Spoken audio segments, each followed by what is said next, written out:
Assalamualaikum warahmatullahi wabarakatuh. Selamat pagi anak-anakku sekalian dimanapun kalian berada. Alhamdulillah kita masih bisa dipertemukan. Pada hari ini Ibu akan menyampaikan materi tentang sistem pernapasan pada manusia. Manusia ini mempunyai berbagai macam alat organ pernapasan.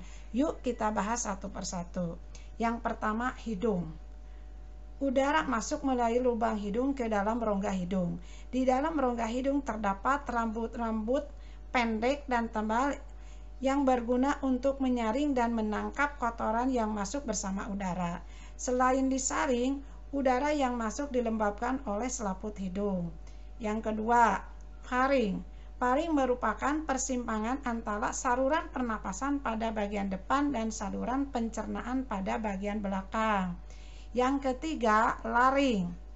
Laring atau tekak jakun. Kalau pada anak laki-laki yang sudah dewasa atau laki-laki sudah dewasa terdapat cangkung di leher, ya, ada benjolan kelihatan. Nah, laring ini terdapat di bagian belakang faring. Laring terdiri atas 9 susunan tulang rawan berbentuk kotak. Berikutnya, yang keempat, trakea atau batang tenggorokan. Pada trakea terdapat jaringan yang disebut silia yang akan bergerak dan mendorong keluar debu-debu dan bakteri yang masuk. 5. Bronkus. Bronkus merupakan percabangan dari trakea serta terdiri atas bronkus kiri dan bronkus kanan. 6. Bronkiolus. Bronkiolus merupakan percabangan dari bronkus. 7. Alveolus. Alveolus terdapat di dalam paru-paru, merupakan tempat terjadinya pertukaran oksigen dan karbon dioksida. Alveolus dikelilingi kapiler-kapiler darah. Alveolus berbentuk seperti buah anggur. Perhatikan pada gambar di bawah ini. Ini merupakan gambar organ pernapasan manusia. Yang A, hidung. Yang B, paring. C, laring. D, trakea. E, bronkus. F, paru-paru. Dan G, diafragma.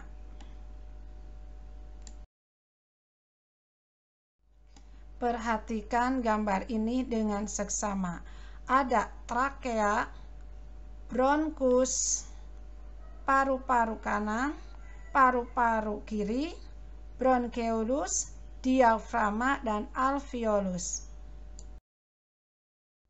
Anak-anak, tadi kita sudah belajar tentang organ pernapasan manusia. Supaya kita lebih paham lagi, yuk kita buat pertanyaan tentang organ pernapasan manusia. Kita akan membuat kalimat pertanyaan dengan menggunakan kata tanya apa. Seperti contoh di bawah ini. Apa saja organ pernapasan pada manusia? Nah, jadi ketika kita mengucapkan kalimat tanya, harus ada nadanya rada tinggi dinaikkan. Apa saja organ pernapasan pada manusia? Jadi ada penekanan ke atas. Ya, kayak gitu ya. Nah, selain itu kita harus memperhatikan lagi kata tanyanya apa yang kita contohkan ini. Kata tanyanya apa? Itu syarat dari kalimat pertanyaan adalah ada kata tanyanya. Yang ini adalah apa? Lalu jawabannya nih yang di bawah. Organ pernapasan pada manusia terdiri dari hidung, paring, laring, trakea, bronkus, bronkiolus, dan alveolus. Berikutnya adalah bagaimana kita akan belajar tentang tangga nada diatonis mayor. Di sini ada ciri-ciri tangga nada diatonis mayor. Seperti harus bersifat riang gembira. Jadi lagunya ngebeat kalau anak sekarang mah, riang bergembira. Yang B, bersemangat. C, biasanya nada diatonis mayor ini diawali dan diakhiri nada do. Namun tidak menumput kemungkinan diawali dengan nada 5 atau 3 dan diakhiri nada 1. Kalian cari ya judul-judul lagu yang bernadakan diatonis mayor dan tuliskan di kolom di bawah ini. Baiklah anak-anak, kita lanjutkan ya ke matematika, bagaimana cara menjumlahkan pecahan biasa dengan persen atau sebaliknya. Kita akan belajar merubah ke dalam bentuk persen. Di sini ada contoh 3/4 ditambah 50%. Yang sudah persen tidak usah dirubah. Tapi yang masih berbentuk pecahan kita rubah ke dalam bentuk persen supaya sama. Nah, 3/4 ini kita kalikan ke 100 ya. Cara pertama, 3/4 dikalikan 100. 3 kali 100 sama dengan 300/4. Artinya 300 dibagi 4 sama dengan 75%. Nah, ditambah yang 50%. Jadi 75% ditambah 50% sama dengan 125%. Cara yang kedua, 3/4 ini dikalikan ya 25/25. Jadi penyebut dan pembilang dikalikan angka yang sama. Angkanya di sini 25%. Kenapa harus 25? Karena supaya penyebutnya 100. Persen itu kan per 100. Jadi 75/100. 75% ditambah 50% sama dengan 125%. Jadi 3/4 ditambah 50% sama dengan 125%. Anak-anak, kita lanjutkan ya merubah ke dalam bentuk pecahan biasa. Lihat contoh. Contohnya adalah 20% ditambah 2/4. Kita akan merubah ke bentuk pecahan biasa. Yang sudah pecahan biasa tidak usah diapa-apakan, kita biarkan saja dulu. Kita bahas yang 20%. Yang 20% ini harus dijadikan menjadi pecahan. Berapakah itu? Ingat, persen itu per 100, berarti 20/100. Nah, kita akan menjumlahkannya dengan 2/4, tapi kita eksekusi dulu atau kita perkecil dulu dari awal. 20/100 diperkecil dengan cara penyebut dan pembilang dibagi angka yang sama, yaitu berapa? 20/20. Artinya sama dengan 20 dibagi 20 sama dengan 100 dibagi 20 sama dengan 5. Jadi 1/5 ditambah 2/4.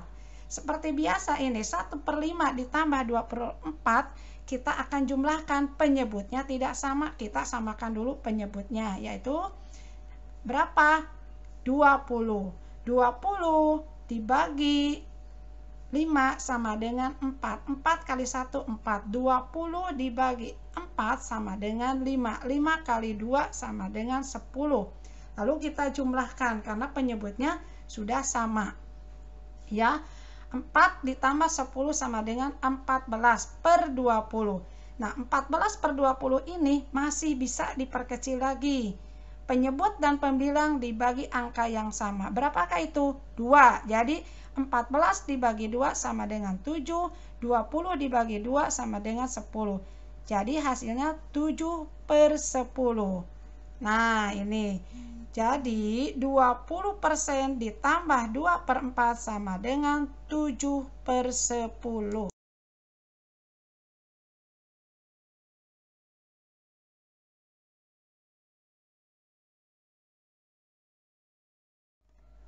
Kalian dari tadi kan sudah belajar tentang organ pernapasan manusia, tangga nada mayor, dan matematika. Yang terakhir sekarang bahasa Sunda. Bahasa Sunda nyaeta materina ngadamel kalimah aktif. Naon ari kalimah aktif teh? Kalimat aktif itu yaitu subjeknya atau jejer ngelakukan pagawean atau melakukan pekerjaan. Subjeknya misalnya ini barudak itu disebut subjek. Terus caritaan atau predikat, keur ngagambar. Nah, keur ngagambar teh masuk karena predikat. Objeknya naon? Kalang. Da sabab barudakna keur ngagambar kalang. Jadi objek yang ditulisnya ya. Lamun kieu barudak keur ngagambar patung. Berarti objeknya patung. Ieu mah objeknya kalang. Jadi kalimah aktif teh jejerna atawa subjeknya ngalakukeun pagawean. Nu kadua contohnya maman. Maman itu subjek karena orang. Mawa itu predikat atau caritaan. Mawa melakukan pekerjaan kan. Mawa membawa. Objeknya kaleci warna-warni ya. Jadi kalimat aktif teh maman, mawa, kaleci, warna-warni. Mana subjeknya? Maman. Predikatnya atau caritaanna bahasa Sunda mah mawa. Objekna naon? Kaleci warna-warni. Henteu sadayana kalimat aktif teh kudu aya objek. Henteu nganggo objek oge teu naon, saperti contoh kieu Danu keur ulin atawa Neni keur loncat tinggi. Teu aya objekanana.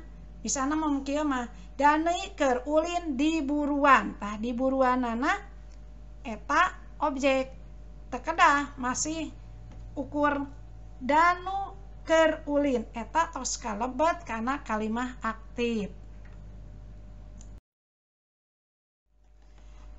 Supados hidup sadayana ngartos cara nyieun kalimah aktif, maka hidup baca ngeunaan bacaan sorodot gaplok di kaca 13.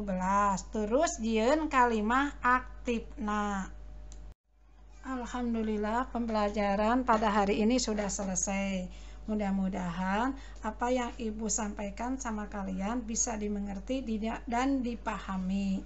Selamat belajar anak-anakku. Dah. Assalamualaikum warahmatullahi wabarakatuh.